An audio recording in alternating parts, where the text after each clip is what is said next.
12 tahun yang silam, tepatnya pertengahan tahun 2010, terjadi sebuah peristiwa seram di luar akal manusia biasa. Revan, seorang pemuda berusia 17 tahun, mengalami trauma berat setelah sebuah kejadian yang menegangkan menimpanya. "Revan, cepat sembunyi!" teriak Amir dari luar rumah. Semua orang yang ada sudah berlarian menyelamatkan diri dan menjauh dari rumah. "Keparat, di mana kau? Kau akan kubunuh." Wanita berpakaian putih panjang dengan rambut seberai itu meliarkan pandangannya ke setiap sudut kamar. Matanya melotot mencari seseorang yang ingin dicekik lehernya. Urat-urat yang timbul di sekitar matanya menggambarkan bahwa sosok ini sangat marah. "Di mana kau? Di mana lehermu? Ayo, ayo cepat keluar. Aku cekik lehermu." Sosok wanita berambut panjang itu terus mengarahkan tangannya ke depan. Ia siap mencekik siapapun yang ada di depannya. Inna lillahi wa inna ilaihi roji'un. Amir yang baru saja mendapatkan kabar buruk dari kerabatnya di kampung langsung pulang ke rumah dan meninggalkan pekerjaannya. Ia yang bekerja sebagai seorang pegawai di sebuah bank swasta meminta rekannya untuk memberitahukan perkara tersebut kepada bosnya. Di perjalanan, Amir tidak bisa fokus memandu mobil Avanzanya itu. Pikirannya tertuju pada kabar yang disampaikan adik kandungnya beberapa waktu yang lalu. Ia ingin cepat-cepat pulang ke rumah dan membawa anak istrinya segera pulang ke kampung. "Assalamualaikum." Amir memberi salam kepada orang rumahnya. Dengan tergesa-gesa, sepatu kulit yang melekat di kakinya ditinggalkan dan diletakkan di rak sepatu yang berada di sebelah kanan pintu rumah. "Waalaikumsalam. Tumben pulang cepat, Bang." Maria yang membukakan pintu dari dalam kaget melihat suaminya yang sudah berdiri di depannya. Tidak biasanya Amir pulang awal. Jam di dinding baru menunjukkan pukul 9 pagi. Amir tidak menghiraukan pertanyaan istrinya itu. Ia segera masuk ke dalam rumah. Tampak Amir kasak-kusuk menoleh ke kiri dan ke kanan, depan dan belakang, seperti mencari sesuatu atau seseorang. "Revan mana, Mar?" Tanpa menjawab pertanyaan istrinya, Amir malah menanyakan keberadaan putra semata wayang mereka. "Revan di sekolah, Bang. Kan baru jam 9 pagi. Lagian ada apa sih, Bang?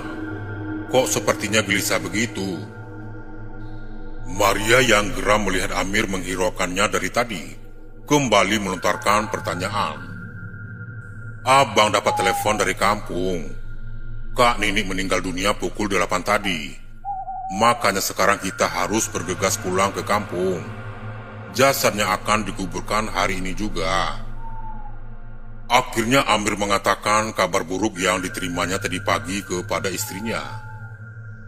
Tas kerja segi empat berwarna hitam itu dilempar sembarangan ke atas sofa yang tak jauh dari tempat ia berdiri. "Innalillahi. Ya sudah, saya siap-siap dulu ya, Bang. Pakaian Revan biar saya siapkan. Nanti kita langsung ambil dia di sekolah." Maria yang terkejut mendengarkan berita buruk itu segera bergegas mengemas barang yang akan dibawa. "Bawa yang perlu-perlu saja, Bu. Kita harus bergegas. Takutnya nanti di jalan macet," pesan Amir kepada istrinya. Maria hanya mengangguk mendengarkan arahan suaminya. Ia kembali melangkahkan kaki yang sempat berhenti ketika mendengar arahan suaminya. Amir merupakan anak kedua dari 4 bersaudara. Kakak sulung Amir adalah seorang perempuan yang bernama Nini, orang yang baru saja meninggal. Revan adalah putra tunggal pasangan Amir dan Maria. Revan merupakan keponakan kesayangan Nini. Perjalanan dari rumah ke kampung menghabiskan waktu kurang lebih 4 jam. Untungnya di perjalanan mereka tidak menemui kemacetan.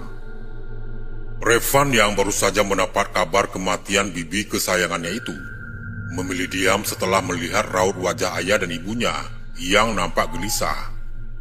Bukan waktu yang tepat baginya untuk bertanya ini dan itu. Tak terasa waktu 4 jam perjalanan berlalu begitu saja. Amir beserta anak dan istrinya sampai dengan selamat di pekarangan rumah peninggalan orang tuanya itu. Suara tangisan terdengar dari dalam rumah. Terlihat banyak warga yang hadir melayat jenazah Ninik. Amir yang berhasil memarkirkan mobil bergegas turun memasuki rumah dan menghampiri mayat Ninik yang terbujur kaku di tengah ruangan. Maria dan Revan segera mengikuti langkah Amir. Semua barang ditinggalkan di dalam mobil. Yang terpenting sekarang adalah segera melihat jenazah iparnya itu. Air mata Amir jatuh tak kalah kain penutup wajah mayat dibuka. Mata Ninik yang terpejam rapat diusap berlahan oleh Amir. Berlahan ia mengangkat tangan dan membaca doa. Wajah itu kembali diusap. Amir tak menyangka kakak sulungnya itu terlalu cepat meninggalkan mereka. Ninik meninggal dunia dalam usia 50 tahun. Bagi Amir usia kakaknya itu masih tergolong muda dan cepat meninggalkannya. Timbul penyesalan bagi diri Amir karena akhir-akhir ini ia jarang menghubungi Ninik. Kesibukan bekerja membuatnya tidak memiliki waktu untuk menghubungi keluarganya di kampung. Terakhir Amir mendapatkan kabar kakaknya itu sudah berangsur pulih dari penyakit stroke yang dideritanya. Karena itu Amir menganggap kesehatan Ninik sudah membaik. Proses pengurusan jenazah sampai pada pemakaman berjalan lancar. Tidak ada kejanggalan dan keanehan yang terjadi. Semua pelayat yang datang satu persatu mulai meninggalkan pemakaman. Pihak keluarga yang sudah kelelahan juga mulai berangsur pulang. Jam sudah menunjukkan pukul 5 sore ketika semua orang meninggalkan tanah perkuburan. Cahaya matahari berlahan meredup dan menghilang di ujung barat. Azan maghrib yang terdengar memanggil umat untuk segera menunaikan sholat. Lafal tahlil yang terdengar menggema ke seluruh pelosok rumah, memecahkan keheningan suasana maghrib. Warga yang ikut bertahlil lumayan ramai. Banyak bapak-bapak yang harus duduk di luar rumah karena tidak ada lagi tempat di dalam rumah. Kondisi cuaca yang bagus malam itu membuat orang berbondong-bondong mengikuti kajian di rumah duka. Sudah menjadi tradisi dalam masyarakat bahwa setiap ada warga yang meninggal dunia, maka 3 hari pertama akan diadakan tahlilan dan pengajian di rumah duka secara berturut-turut. Awalnya tidak ada kejanggalan. Udara yang cukup dingin malam itu tidak menyurutkan niat setiap orang untuk mengemakan kalimat tahlil. Hingga Revan yang kelelahan meminta izin untuk beristirahat. Ia yang kurang istirahat dari pagi memutuskan untuk melepas lelah sejenak. Binurma atau adik bungsu ayahnya menyuruh Revan untuk beristirahat di kamar mendiang Ninik. Karena tubuh yang sudah sangat lelah, Revan segera membaringkan tubuhnya di atas kasur. Revan mencoba memejamkan matanya. Namun entah apa yang salah dengan matanya, tetap tak mau tertidur, padahal tubuhnya sudah sangat lelah. Revan mulai gelisah. Ia sudah berbaring ke kiri dan ke kanan mencari posisi yang nyaman, tetapi hasilnya tetap nihil. Matanya tetap saja terbuka lebar. Suasana malam ini agak berbeda. Ia merasa malam ini sedikit mencekam. Padahal di luar sana orang sedang membaca kalimat-kalimat suci. Tetap saja hatinya dilanda kegelisahan. Tiba-tiba terdengar rolongan anjing yang saling sahut bersautan. Suasana riuh dengan bacaan kalimat suci menjadi hening sejenak mendengar rolongan anjing yang secara tiba-tiba itu.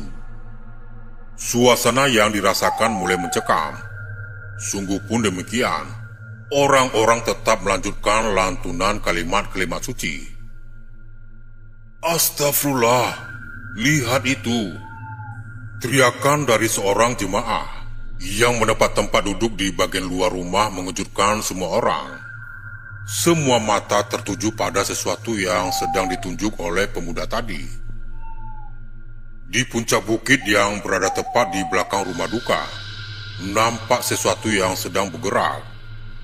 Temaram lampu dari rumah membuat puncak bukit terlihat samar. Walaupun samar, namun cukup untuk mengenali sesuatu pergerakan dari seseorang ataupun sosok yang lain. Dari rumah nampak sesosok perempuan yang memakai baju putih panjang mencecah tanah keluar dari kuburnya. Perempuan itu keluar dari kuburan yang berada tepat di atas bukit. Dan hanya ada satu makam saja yang berada tepat di atas bukit, yaitu makam Nini yang baru saja dikubur sore tadi. Tiba-tiba saja sosok tersebut turun dari bukit dan menuju ke rumah. Orang-orang yang menyadari sosok tersebut mengarah ke arah mereka, segera berhamburan melarikan diri mencari tempat yang aman. Kehebohan di luar berimbas sampai ke dalam rumah. Orang-orang yang berada di dalam rumah segera meloloskan diri melalui pintu belakang dan jendela yang ada di sekitar mereka. Secepat kilat sosok wanita bergaun putih itu telah memasuki rumah. Orang-orang yang melihat dari kejauhan mengucap istighfar setelah tahu siapa sosok tersebut. Sosok tersebut adalah jelmaan Ninik yang baru dimakamkan tadi sore.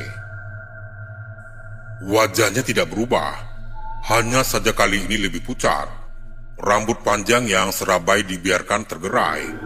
Matanya merah menggambarkan amarah yang begitu besar. Jelmaan Ninik langsung menuju kamarnya yang ditempati Revan untuk beristirahat. Gagang pintu yang terkunci membuat jelmaan itu mengamuk. Ia mencoba mendorong pintu dan merusak gagang itu berulang kali. Amir yang menyadari putranya berada di dalam kamar segera berteriak dari luar rumah. Untuk menghentikan jelmaan itu, tidak seorang pun berani mendekat, termasuk dirinya. Revan, cepat bersembunyi. Revan, dengarkan ayah, cari tempat persembunyian. Revan yang mendengar teriakan ayahnya segera terbangun. Baru saja matanya terpejam. Sekarang ia dikejutkan oleh kehebohan yang terdengar olehnya dari luar rumah. Pandangan Revan kemudian teralihkan ke gagang pintu yang berusaha dibuka oleh seseorang dari luar. Ia sengaja mengunci kamar agar bisa beristirahat dengan tenang. Tanpa berpikir panjang, Revan langsung menyembunyikan diri di bawah kolong ranjang.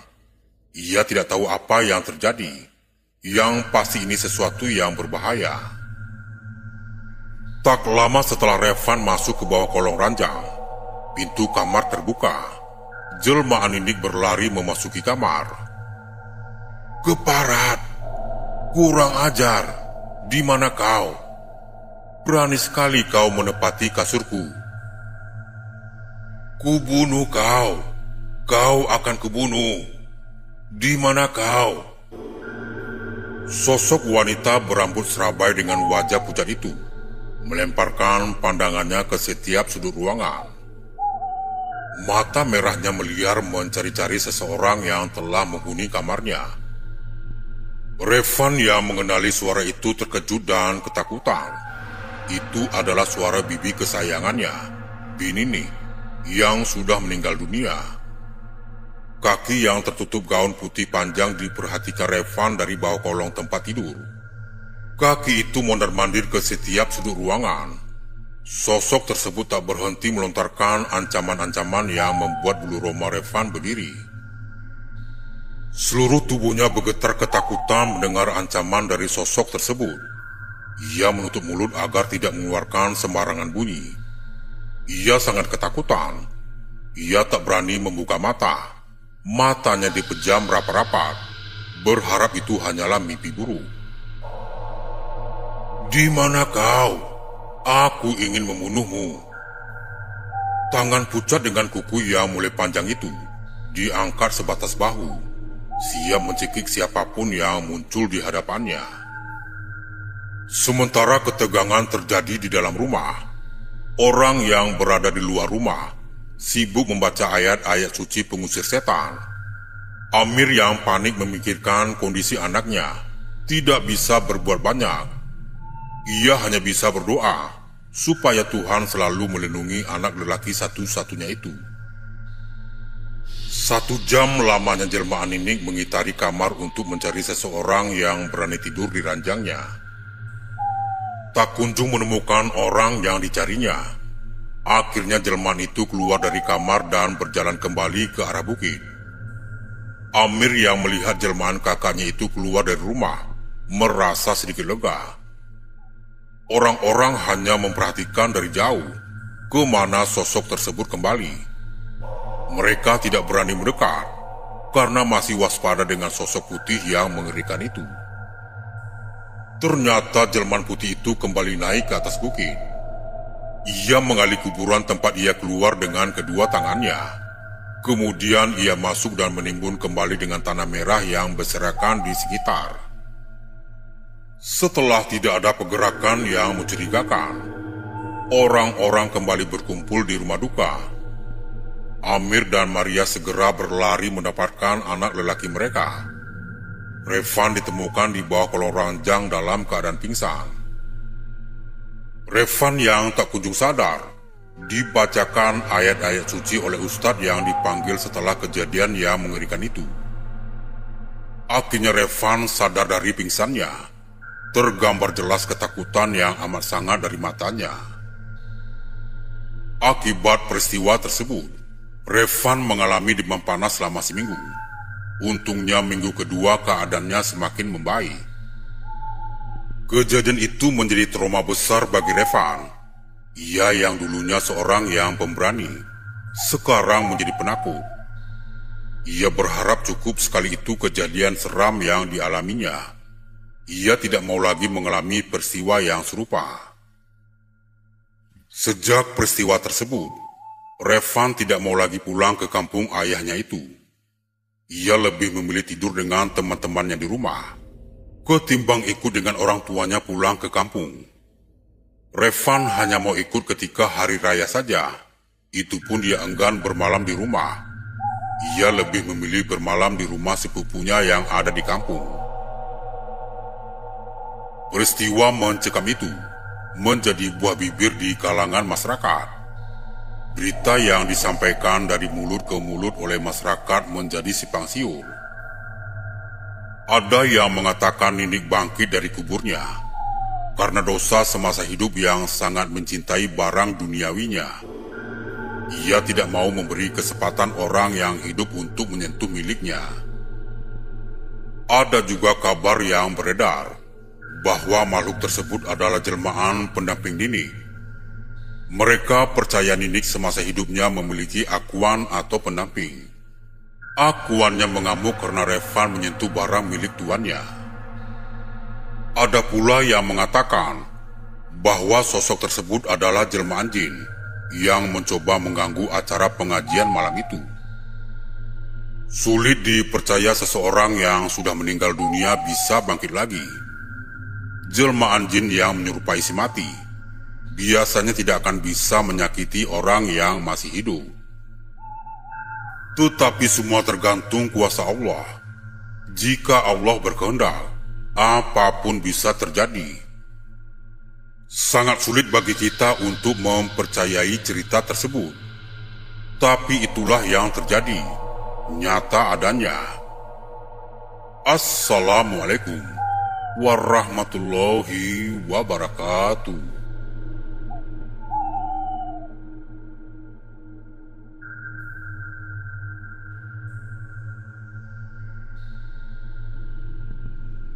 Malam itu terasa lebih dingin dari biasanya.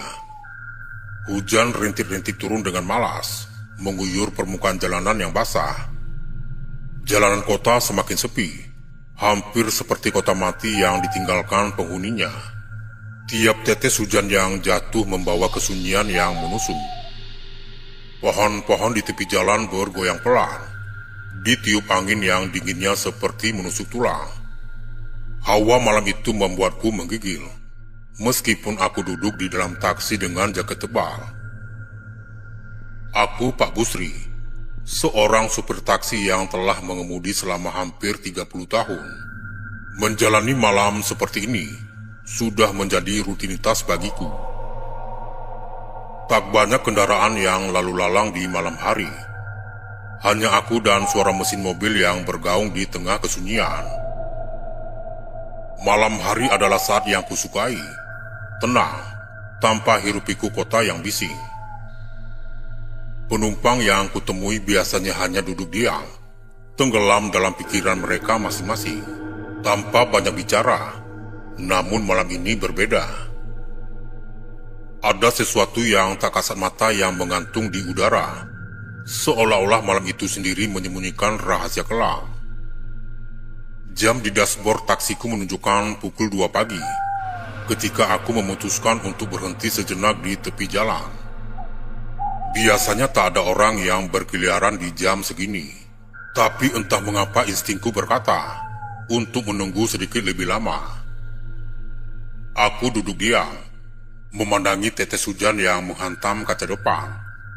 Sesekali mataku melihat ke arah kaca spion, hanya untuk memastikan jalanan di belakangku tetap sepi. Namun tiba-tiba aku melihat seseorang berdiri di bawah lampu jalan yang berkedip-kedip di kejauhan, seolah lampu itu sendiri mulai kehabisan tenaga. Sosok pria itu berdiri diam, tidak bergerak, dengan bayangannya memanjang di atas aspal basah. Dia berpakaian rapi, mengenakan jas hitam yang terlihat kontras dengan suasana kota yang dingin dan sepi. Wajahnya tertutup bayangan, tapi aku bisa merasakan sepasang mata tajamnya menatap lurus ke arahku. Perlahan pria itu mulai melangkah mendekat. Langkahnya terdengar samar-samar di tengah hujan, seperti suara sepatu yang menghantam aspal basah. Perasaanku mulai tidak nyaman, tapi aku tetap menunggu. Ketika pria itu sampai di samping taksiku, tanpa berkata sepatah kata pun, dia membuka pintu belakang dan masuk ke dalam. Suara pintu tertutup terasa lebih berat dari biasanya, seperti ada sesuatu yang lain di belakangnya. "Selamat malam, Pak," sapaku, mencoba mencairkan suasana. Namun pria itu hanya diam, tatapannya lurus ke depan, matanya tidak menatapku. Tapi ada sesuatu dalam keheningannya yang membuat bulu kuduku berdiri. Dalam keremangan, dia nampak lebih pucat daripada orang kebanyakan. "Mau kemana, Pak?" tanyaku lagi, berharap dia akan merespon. Tanpa berkata apa-apa, dia mengulurkan secari kertas kecil yang nampak kusut. Aku meraihnya dengan tangan yang sedikit gemetar. Di atas kertas itu tertulis sebuah alamat, satu yang asing bagiku. Meskipun terasa aneh, seperti pernah kudengar di suatu tempat.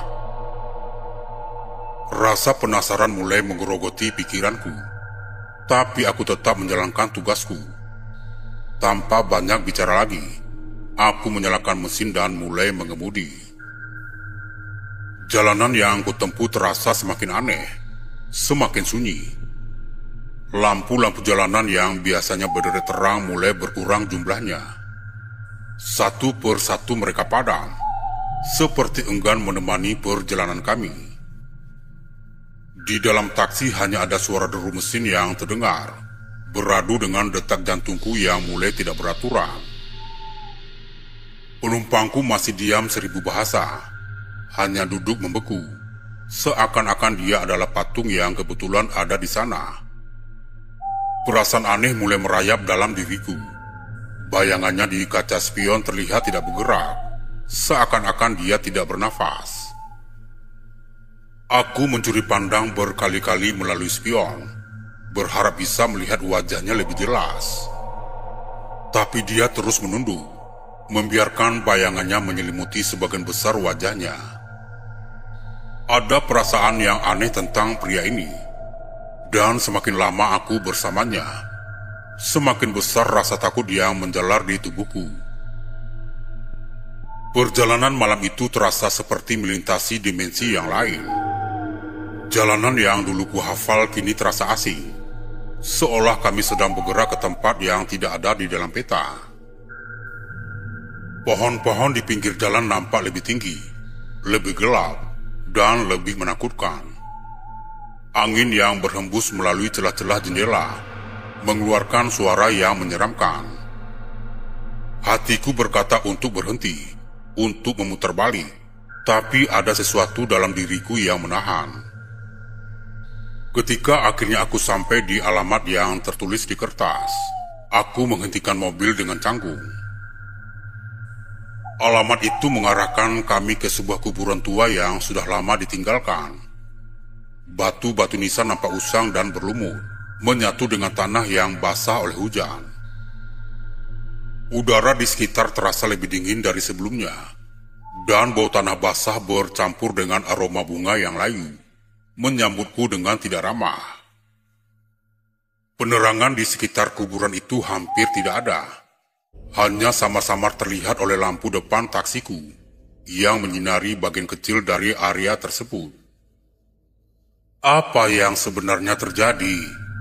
Kataku pada diri sendiri, merasa bulu kuduku yang semakin meremang. Perlahan aku berbalik untuk berbicara dengan penumpangku. Namun yang kutemukan hanyalah kursi belakang yang kosong. Tidak ada seorang pun di sana. Nafasku tertahan, jantungku berpacu lebih cepat. Bagaimana mungkin? Pikirku. Pintu taksiku tidak pernah terbuka selama perjalanan. Lalu kemana penumpangku pergi? Sambil berusaha menenangkan diri, aku memandang keluar jendela, dan mataku tertuju pada sebuah nisan tua yang terletak di sudut paling gelap dari kuburan itu. Langkahku terasa berat ketika aku berjalan mendekati nisan tersebut. Udara semakin pekat dengan setiap langkah yang kuambil. Tulisan di atas batu itu hampir tidak terbaca.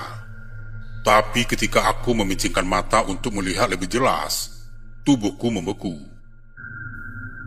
Di nisan itu terukir jelas namaku, Pak Busri. Seketika kepalaku terasa berputar. Ingatan yang selama ini terkubur rapat dalam pikiranku mulai mengalir kembali, seperti sebuah film yang diputar mundur dengan cepat. Kecelakaan itu, mobilku terguling, menghantam pembatas jalan. Tubuhku terjebak di dalamnya, dengan darah yang mengalir berlahan di sekitar kursi pengemudi. Aku mati di malam yang sama, dalam kecelakaan yang menghancurkan tubuhku. Dunia di sekitarku mulai berubah, berputar semakin cepat. Aku mencoba mengingat hal-hal dari masa hidupku, tapi semuanya mulai kabur. Suara langkah kaki yang samar-samar terdengar di kejauhan semakin mendekat, diikuti dengan bisikan-bisikan aneh yang tak ku mengerti. Aku mulai menyadari bahwa aku bukanlah satu-satunya yang terjebak di sini. Perlahan kesadaranku ditarik kembali ke tanah. Kuburan itu yang nampak begitu sunyi dan damai, kini menjadi seperti mulut neraka yang siap menelanku bulat-bulat. Aku adalah seseorang yang terperangkap di antara dunia yang hidup dan yang mati. Dan di malam ini, penumpang terakhirku telah menunjukkan jalan pulangku. Dan dengan itu, aku hilang ke dalam kegelapan, tanpa harapan untuk kembali lagi. Assalamualaikum warahmatullahi wabarakatuh.